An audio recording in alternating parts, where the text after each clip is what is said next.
অন্তর্বর্তী সরকারের স্বাস্থ্যসেবা সংস্কারের জন্য বিএনপির প্রস্তাবনা জানাতেই গুলশান দলের চেয়ারপারসনের রাজনৈতিক কার্যালয়ে এই সংবাদ সম্মেলন। এতে অংশ নিয়ে বিএনপির স্থায়ী কমিটির সদস্য খন্দকার মোশাররফ হোসেন বলেন, বিএনপির ৩১ দফায় সার্বজনীন স্বাস্থ্যসেবা নিশ্চিতের প্রস্তাবনা রয়েছে। অন্তর্বর্তী সরকারের কাছে সেই আলোকে প্রস্তাবনা দেয়া হয়েছে।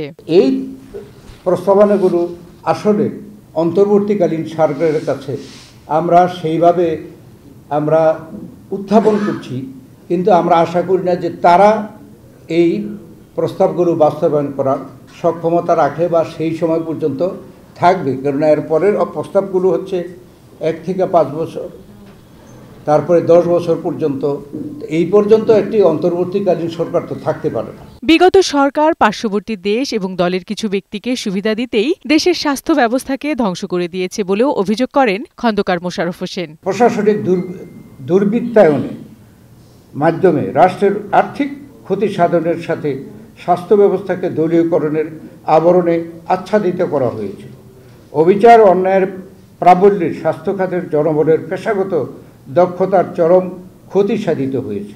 বিগত পতিত সরকার এভাবে সুবিধাবাদীদের খপ্পরে পড়ে তারা বিভিন্ন সেক্টরকে ধ্বংস করেছে। এদিকে মানিকগঞ্জ জেলা বিএনপির নবগঠিত কমিটিকে সাথে নিয়ে দলের প্রতিষ্ঠাতা শহীদ প্রেসিডেন্ট জিয়াউর রহমানের সমাধিতে শ্রদ্ধা নিবেদন করেছেন বিএনপির সিনিয়র যুগ্ম মহাসচিব রুহুল কবির রিজভী।